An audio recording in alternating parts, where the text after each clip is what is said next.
Hi everyone and welcome to this week's video. We like to restore bits and pieces and to kind of do a nice job in it as best we can. It's hot here today, guys. It's very, very hot. Now there are some things that I can't restore.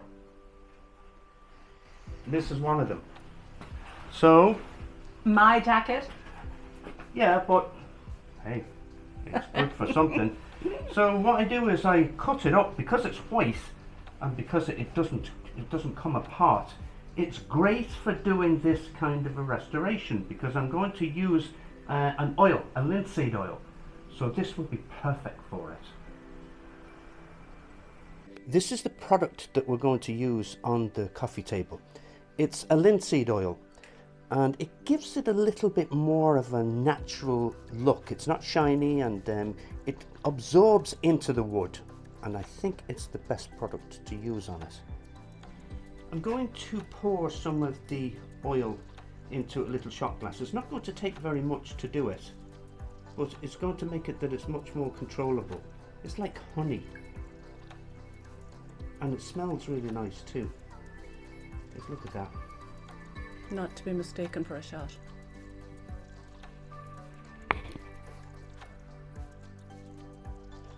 Oh look John, it's your sleeve. Yeah, right. And if you just pick it up there for a second, just little pieces of it at a time and then work it in.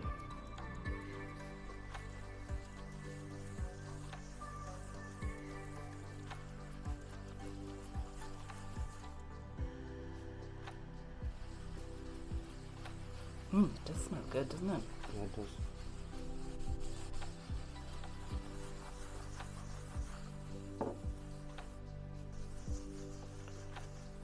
I love how rich it makes I know, right? the table look. Mm. It really makes Really the brings wood it out. pop. It's a natural oil, natural finish. And this table, we spent some time sanding it because Well, you did.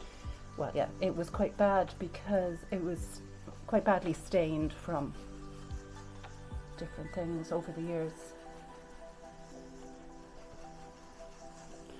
Really what you're trying to do is to work the oil down into it.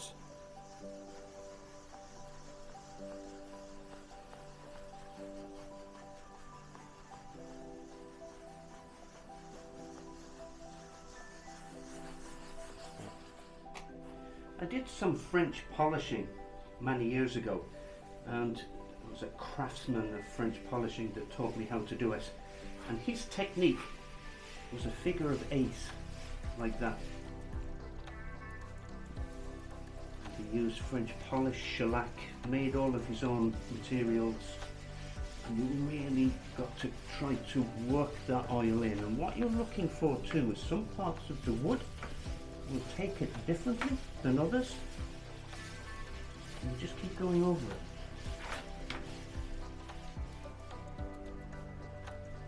You see, it hasn't used that much so far. Really get working in. And how many coats will you put on it? You can put on a couple until it actually stops absorbing it, but then you have to buffer it off. With the cloth or? Yeah, with the same cloth as this, because there's no colour in this cloth, which is important. No colour means it's not going to come out of the cloth. There's no solvents in this because it's a natural oil base, but I just find that it works better. So we can use the other sleeve. I want that jacket. Then on the edges, you don't have to be fanciful or anything about it, because it's not like if you were French polishing naturally, you really would. But that's the technique that he taught me, and it's something that stuck with me. You can see beautifully. It's tactile. Okay. So you see, it's not very much, and then you find the little places where it just needs a little bit more. And what you're doing here is trying to work the oil in. Keep trying to work it in, and then to finalize it or to finish it, I do that kind of with the grain That's what I do now. I'm not saying that this is how you should do it, but for me, I will work the oil with the grain. Because working against it, maybe you could actually see, because the light is not too bad there. Working against it, I find even painting this way, you will get to sort of the lines of what it is that you're doing. I can see it from here now, and that would absolutely bug me. So I will go with the grain, buffer it off. You can do that 2 or 3 times until it stops absorbing the oil, and then when it's dry, you buffer it off. Another thing you can do too is just, if you want to do the sides of it, just to catch a little bit in the cloth. Beautiful, I love wood.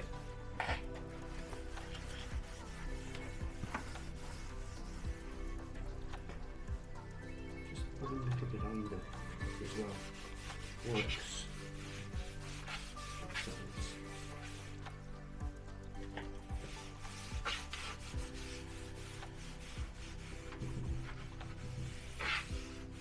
Guys, if you could smell it, it smells amazing.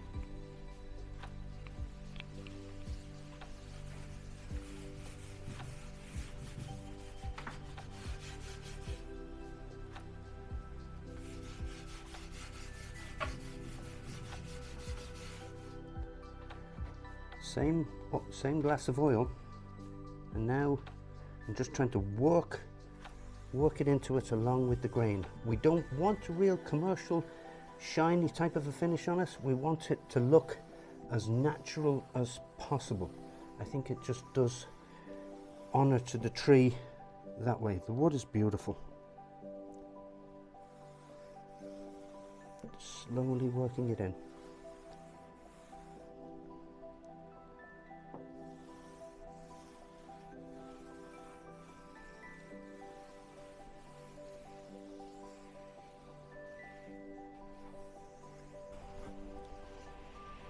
Hopefully you can see now where here the oil is starting to stay on the surface, and that's when you can buffer it. And to buffer it, you just take a very clean cloth, and what you're doing now, where before we were trying to work the oil into it, now we're trying to take it off of it.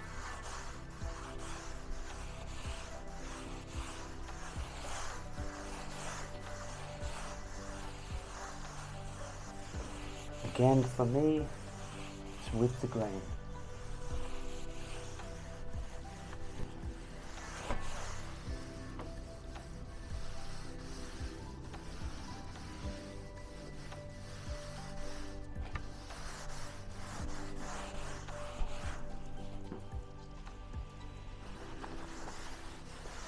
So when you're buffering it off, you're just lightly removing the top layer of oil, and that's your result.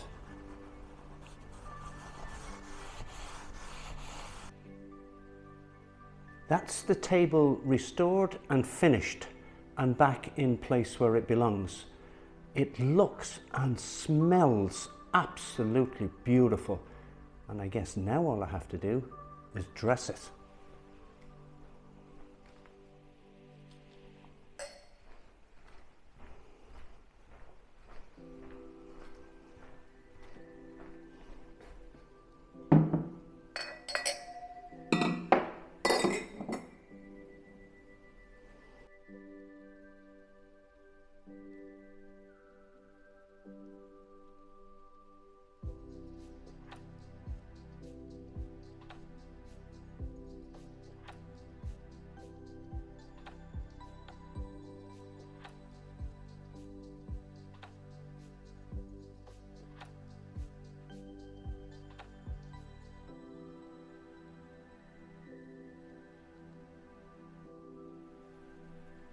Of course, I don't know what it's like for you guys, but for me, I don't know. When Angela gets home, she wants to do it her way. Actually, do you know what?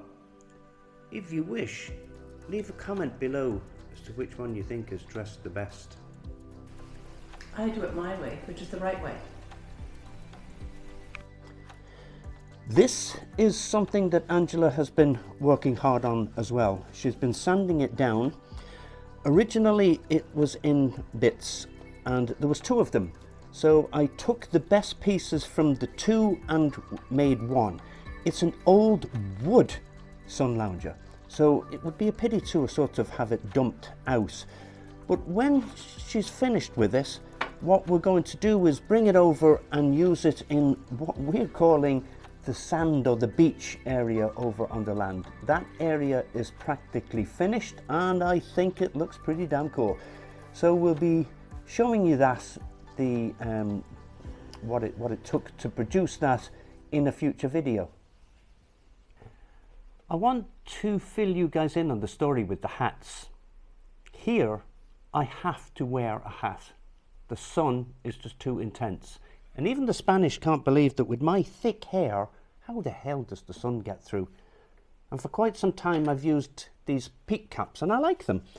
And some of them have got different purposes. This one in particular, it does a great job of keeping the sun out of your eyes, and it has a clip with a little string on the back of it that you can attach it to the back of your collar, and if you're somewhere where it's windy, if it flies off, which it has happened a couple of times, then the hat's still there, which is kind of cool.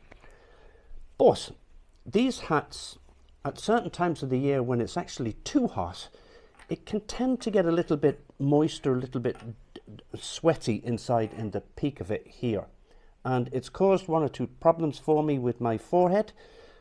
Another thing about them is that from the point of view of the back, there is no protection, and the back of my neck, a couple of times I have got a bad sunburn on it. 15 minutes, guys, is all that it takes. That's all. And then from time to time I've used the almost like traditional Spanish hat, which you either like or you don't. And then there is the kind of a hat that I've worn on a couple of videos that is perforated along the side. So I thought that that would be good because the air would be able to get in, and it would also protect me from the sun from the front and from the back of my neck. And I've been looking for a long time for a good hat. We've been from store to store and we've seen some of them that are made in Mexico, more that are made in other parts of the world. But one day we are in Maspalomas, and there is a large fair there, well, we call it a fair, where people who handcraft their produce bring them to these fairs and these craft fairs, and they sell them there. And we looked in at this store, you could almost smell it first. We looked in at this store and here was this man and his leather hats, and straight away I just gravitated towards it. And then I picked this hat here up and put it on. Angela liked it straight off the bat, and so did I. I've got a strange kind of a head too when it comes to hats, because I don't know what is about the size, the shape of it, but maybe other people are the same, that you have to try a hat on in order for you to get a sort of the feel of it. But this, he makes these hats himself by hand. Handmade leather hat, and I love it. It protects me from the sun from the front, so I get good coverage there, and you can flick it down that it covers the back of your neck. It's almost like now it's apparent to me why the cowboys used to wear them years ago. And we sent Ben, our nephew, a happy birthday video with me wearing the hats, and straight away he said, I want one of those hats, I love them. So we brought, and he was coming over with his family for a holiday here, so we brought him to the man in his store in Las Palmas that makes these hats. It's just beside the cathedral there, and beautiful store. Again, you can smell the leather outside of the door. You walk in, everything is handcrafted. He makes leather belts, beautiful leather handbags, or so I'm told, and these leather hats. And Ben bought one. This is a photograph of Ben outside of the store with his hat on. And this is a photograph of Ben and I with both of our hats on. I will put in his name in text because the Spanish have a very definite way of pronouncing their words, and I do not want to offend the man by trying to pronounce it and getting it wrong.